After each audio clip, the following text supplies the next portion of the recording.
Have you ever had the feeling of wanting something so much, making a perfect plan to achieve it, creating expectations and imagining scenarios of what your life would be like after you get where you want to be, but fear ends up paralyzing you, and you can't even take the first step towards achieving your goal? What if I told you you're not alone? Today we're experiencing an epidemic of people paralyzed by fear. Fear of starting their own business. Fear of not being accepted into a group of friends. Fear of talking to the girl they like and being rejected. I could cite countless scenarios, but the bottom line is, people are being dominated by fear. But what if I told you there's a set of rules written over 400 years ago that can help you overcome fear? Yes, their island. Miyamoto Musashi. You may have heard his name before. If you've been following this channel for a while, you're certainly familiar with him. The greatest swordsman in Japanese history, with over 60 duels and 0 losses. But here's what few people know. A week before he died at age 62, he wrote 21 rules that don't talk about combat or swords. They talk about how to defeat the greatest enemy we all face every day, fear.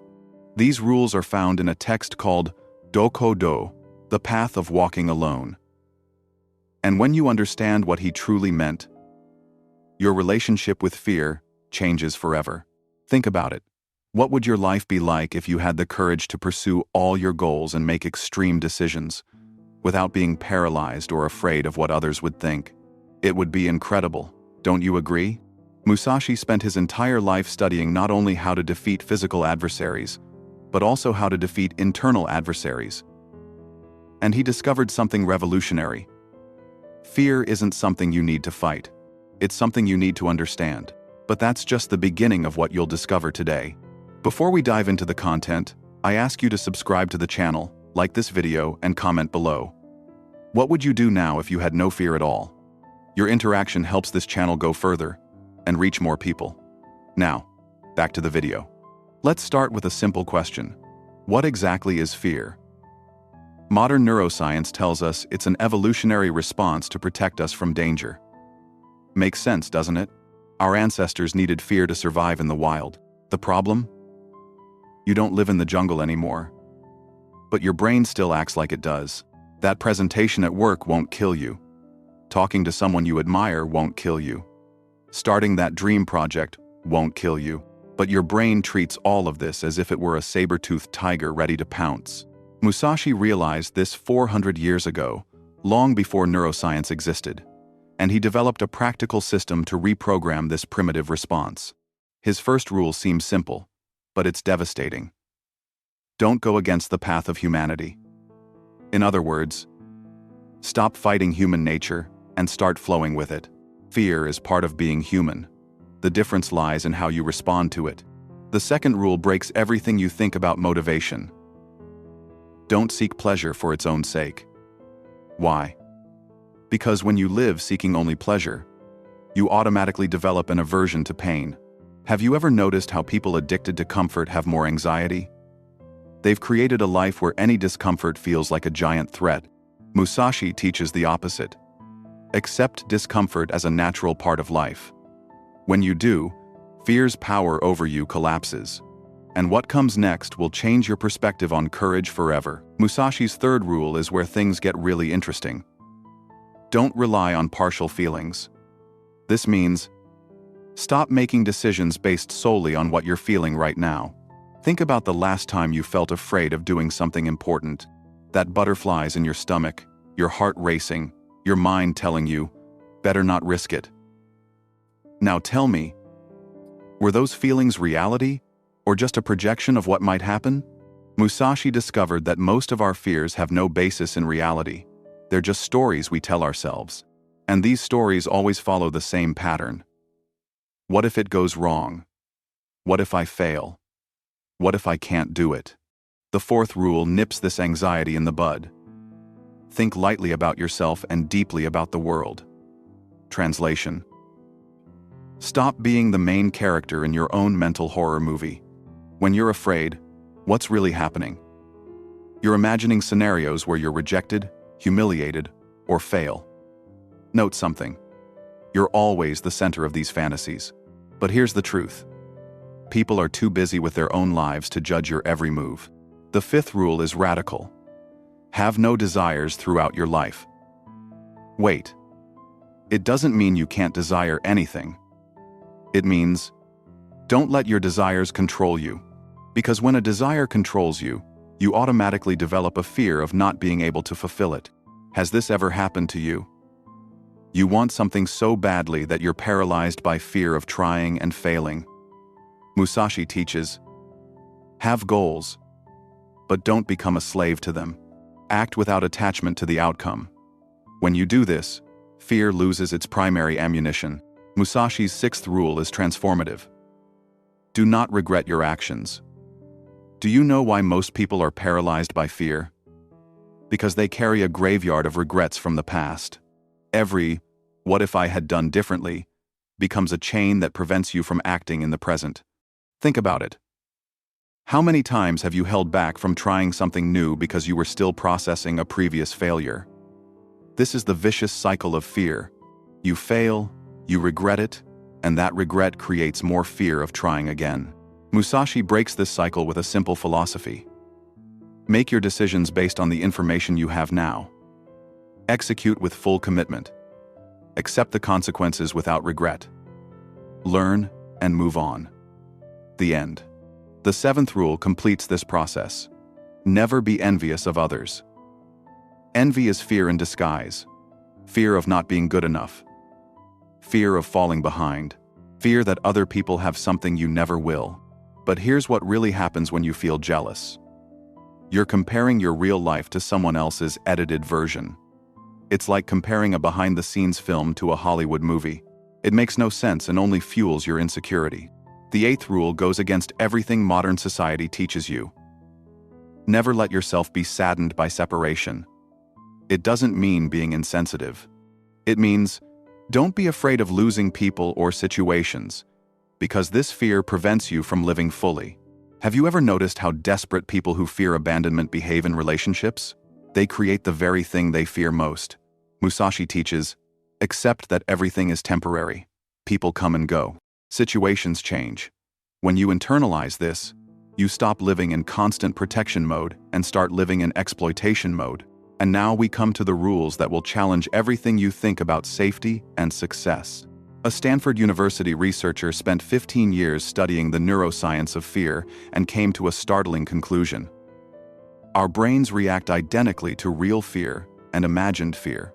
To the nervous system, there is no difference between facing a lion and imagining a presentation going wrong. This completely validates what Musashi discovered 4 centuries ago. Rules 9 through 12 of the Dokkōdō are a complete system for reprogramming these automatic responses. The 9th rule: have no resentment or grievances against yourself or others. A neuroscientist with 20 years of experience in trauma explains, resentment keeps the nervous system in a constant state of alert. It's like living with a fire alarm always on. The brain interprets this as imminent danger and activates all the fear mechanisms. The 10th rule seems controversial. Don't be guided by feelings of lust or love. Musashi isn't telling you not to love. He's saying, don't let these emotions completely control you, because when you're controlled by any emotion, you automatically develop a fear of losing it. Relationship psychologists confirm, people who turn their partner into their primary source of validation and happiness develop chronic abandonment anxiety. The fear of losing the other person completely contaminates the relationship. The 11th rule is liberating. In all things, have no preferences. A mindfulness expert at Harvard University explains, when you have very rigid preferences about how things should happen, any deviation from that script is interpreted as a threat. Mental flexibility is the natural antidote to anxiety. Musashi's rules 12 through 15 strike at the root of one of the greatest fear generators of modern life, material attachment and the search for external security.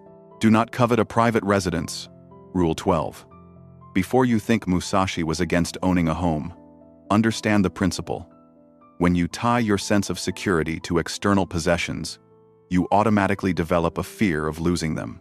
Your house ceases to be a home and becomes a prison you must constantly protect.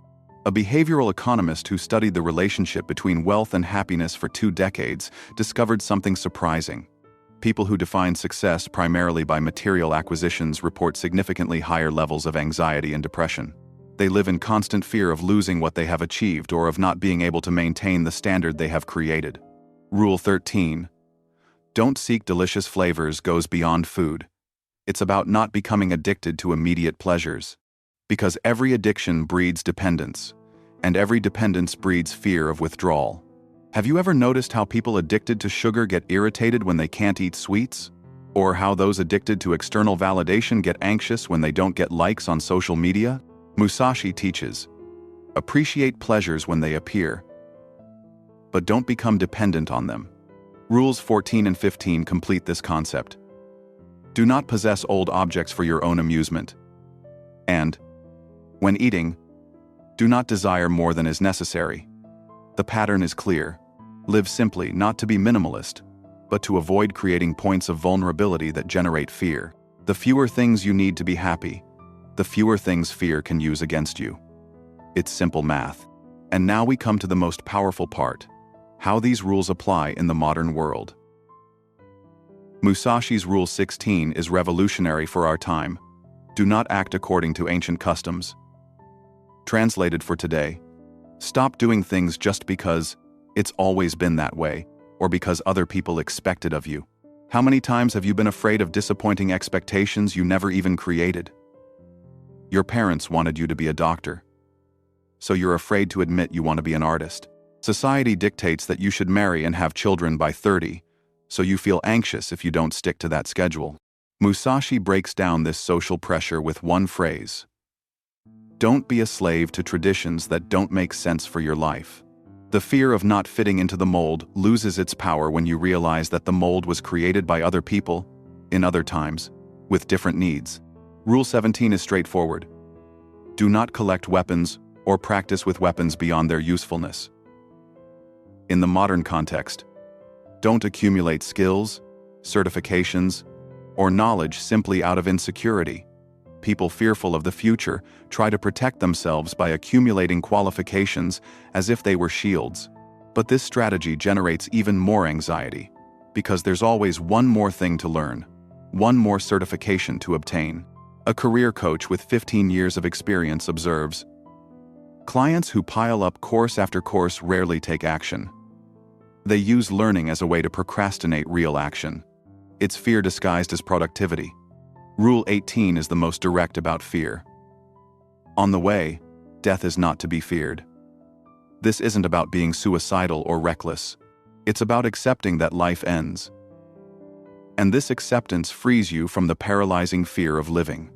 When you truly internalize that you're going to die one day, many small fears lose their meaning. Fear of embarrassment? You'll forget. And so will everyone else. Fear of failure?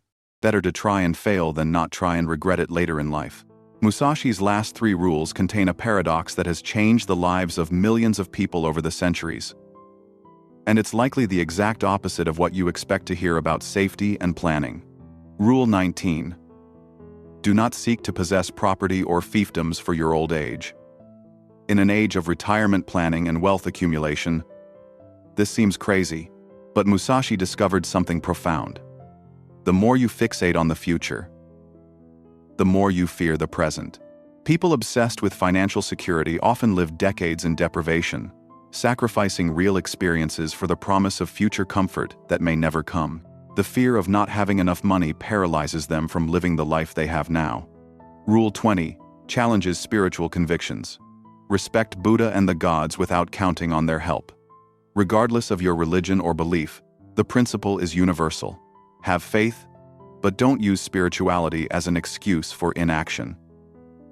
Fear, disguised as putting it in God's hands, is a way to avoid personal responsibility. And finally, Rule 21, which sums up the entire philosophy. You may abandon your own body, but you must preserve your honor. Your reputation, your possessions, even your physical life can be lost. But your integrity, your word, your values, these are what truly define who you are. When you live in alignment with your true values, the fear of others' opinions disappears. So, after learning these 21 rules, here's the truth Musashi wanted you to understand. Fear will never completely disappear. It's part of the human experience. The difference between people who live fully and those who merely survive isn't the absence of fear. It's the ability to act even when fear is present. Each of these rules doesn't eliminate fear. They transform your relationship with it. Instead of seeing fear as an enemy to be defeated, you begin to see it as information to be processed. Instead of running away from discomfort, you learn to navigate it. Musashi's life proves this. He wasn't immune to fear, he was someone who learned to dance with it instead of being paralyzed by it. And these 21 rules are the map he left for you to follow along the same journey. The question remains, will you continue to be controlled by your fears? Or will you use these teachings to finally start living the life you truly desire? If you enjoyed this video and want to continue this journey of self-discovery, I invite you to watch the next video that's currently playing on your screen. I'm sure this content can help you. Thank you very much for your time so far. Don't forget to subscribe to the channel. See you in the next video.